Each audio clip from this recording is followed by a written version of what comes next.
Hey guys, welcome to Faith, Trust, and Primary. Thank you so much for joining me and following my channel and kind of learning a little bit more about my journey as a first-year kindergarten teacher. So lately, the last few weeks, I've been doing nothing but interviewing and applying for jobs as a teacher in Texas. And I actually had an extremely good success rate. So I had 5 total interviews for positions that I would definitely be interested in, and all 5 of those positions gave me offers, which is awesome. So excited. But it was definitely a tough choice, but I decided on a kindergarten teacher and in my ideal district, in my ideal opportunity. So I kind of thought about my interview process, how all the interviews went, what was common, what wasn't common, everything like that. And I thought about sharing that information with you guys to kind of help you out in your interview process and kind of see, hopefully you can get the dream job just like I did. So to begin, I'm going to talk a little bit about the questions that I was asked. I was asked pretty much these 7 questions every single interview, even though they were different districts, different schools, different grade levels. You're gonna have some questions that will match your grade levels. So for example, like kindergarten, you're gonna have, what would a morning meeting look like for you? And specific kindergarten questions. But also for 3rd grade, I had different, 3rd grade questions, or depending on the school district. So I interviewed for a lot of schools that were tier 1. And so they asked me a lot of questions about tier 1, how comfortable I felt with that and everything. So it's really important to know that. Do some research on the job description. That's going to make a difference. But the 7 basic questions that I got asked were in every single interview. So make sure you feel really good about those. So the first one is your philosophy of education. So what do you believe about your classroom? For me, I was very clear about the fact that I wanted my kids to come in and feel like this was a second home for them. I wanted them to learn not only about, colors and reading and writing and math, but I wanted them to learn about themselves and to love themselves and love their classmates and love others and to build that independence and that confidence. I wanted to teach the whole child, not just, one part of the brain. I wanted them to teach everything I could. And so have a very structured, kind of almost like an elevator pitch of what your philosophy is in your classroom. Not every teacher's is going to be the same. Everybody's going to be different. So make sure you feel comfortable with that. The second one is, what would a certain, time in your class be? For kindergarten and early elementary, I had what would reading look like and what would math look like. Those are really important. What would writing look like? Even though I had never been in a classroom before, I'd never done student teaching, I had to do my research as to what did reading in kindergarten look like, or 1st grade or 2nd grade. What did math look like in kindergarten? So doing your research on that is super important. And that depends on your grade level. So math in 2nd grade would look very, very different than math in kindergarten. So make sure you feel really comfortable with that. I got that in every single interview. So why teaching? That's the 4th question. So why teaching and why grade X? I got why kindergarten, why 1st grade, why 2nd grade? Why are you pursuing this opportunity and why are you spending the time interviewing for it? Is it because, it was just one to check off? Are you passionate about this? Are you passionate about kids? It's a very broad question, but that question can say a lot about you. So make sure you feel really comfortable and open about that. For me, I had a very emotional time in middle school when I actually taught kindergarten. And I had very personal stories attached to kindergarten. And so that was something that really attached itself to the idea of me wanting to be in kindergarten, and it resonated a lot with my principals. They all really saw my passion through that. So definitely know your why. They want to know why, because they don't want to invest all this time and support and affection in you because you become a family once you teach somewhere. And they don't want to waste their time doing that. So make sure that you know your why. So number 5 is, how would you handle a difficult child or a difficult situation with your class? So this goes down to your classroom management. I got, what is your classroom management style? What would classroom management look for you? What would you do with a difficult child or difficult behaviors? So all of those questions kind of go in line with that, but the one I got the most is, what would you do with a difficult child? And that came down to explaining that my classroom management style is going to be positive behavior based. You want to reward the positive behavior and reprimand the negative behavior as a class. And at the end of the day, it's about relationships. You know, pulling the child aside, getting to know them, asking, why is this behavior happening? And knowing that your conversation with them can alleviate that issue, and you can diffuse the situation far quicker than if you go get a principal or you go get another teacher and get them to reprimand the child. So make sure you know what your classroom management style is going to be and what would you do in that situation. It's always going to happen. Kids are kids. Things are unpredictable. That's what happens when you teach a bunch of tiny humans. But make sure that you know what to do and what you personally would do, not just anything that you spill off from a video that you saw like mine. Make sure you fully know, what would you do in your classroom. They want to see that you're taking charge of the fact that that is your class. Number 6, what would you do with a difficult parent? Or how would you involve parents in your classroom? I got parent involvement every single interview. So how would you incorporate parents into your class? Immediately from the beginning. You know, you want your parents involved. You want it to be a team effort. You know, they care about their child, you care about their child. So why not just combine together to do what's best for the child? You know, really think about a scenario that you had where maybe you did have to deal with a difficult parent, or you saw, you know, your mentor teacher do it, or maybe you didn't have a mentor teacher and you had to think about it. You know, think about what that would be and go around that. What would that feel for you? So make sure you think about those specific scenarios, because they don't just want an answer from a book, they want an example of what you would do. So think about that. And the last one is, how would you collaborate with others? You know, teaching is not just you. You know, there's team teachers, there's team leaders, you know, we're all in this together. So teachers always collaborate and combine together, and we want to do what's best for the child. So having a team teacher mentality is so important. So how do you work with others? How do you collaborate with others? How open are you to asking for help as a new teacher? That's huge. They don't want somebody that's going to close themselves off and basically not do anything.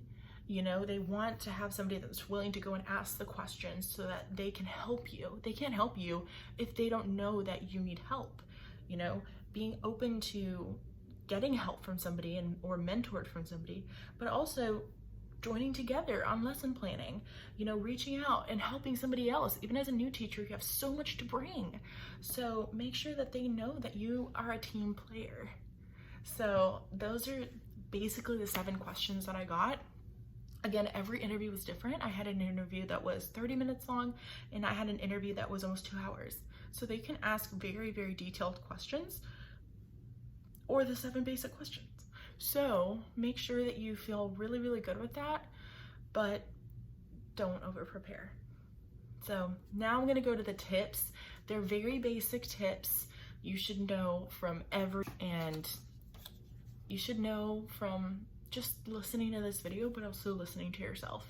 You know, I didn't study to do these interviews. I didn't over prepare or do a ton of research. To be honest, most of the time when I interviewed, I was running on 3 to 4 hours of sleep. You know, I would get so anxious about the interview, but I knew that deep down, if I had studied and read through and watched all these videos, that I would just be regurgitating information. I wanted the answers to these questions to be from the heart and from what I would really do in that situation. So I know I'm the type of person that does well in interviews for the most part, without over preparing. So that's something that I really focused on, is just being myself. So that's tip 1, is be yourself. You know, be your genuine self. They want to see who they're hiring, and they want to know what they're gonna get. So I joked in the interviews. I made jokes. I made comments. You know, I had fun. I joked with the interviewers and asked silly questions and made silly comments, and you know, had fun in the interviews, made them a conversation, because that's who I am, and that's what I love to do, is talk to people. So for me, I knew that I wanted to be that way, and I really wanted to be open and engaging and genuine. And that's really something that I've heard from every principal that gave me an offer, is that they loved my personality, they loved who I was, they saw me in their class, and they saw me as a kindergarten teacher or a first grade teacher, whatever offer it was, because they saw my passion, my drive, and my gregarious personality. You know, having those 3 things, and even if you don't have a crazy outgoing personality, it doesn't matter, that they want to see you. They don't want to see who you think they want. They want to see who you are. And so make sure to be yourself and be genuine. Number 2 is have high energy for the most part. Even if you're a crazy introvert, you know, think of the particular role that you're interviewing for. As an elementary teacher, you're gonna need high energy. You know, you're dealing with, you know, 20 tiny kiddos that never stop moving. So what are you gonna need? You're gonna need high energy to resonate with them. You're gonna need that kind of bubbly, entertaining side, because teaching does have an entertainment factor. So for me, interviewing for early elementary, I had to have high energy, and I loved it. That's the whole point. So it's be yourself and have high energy.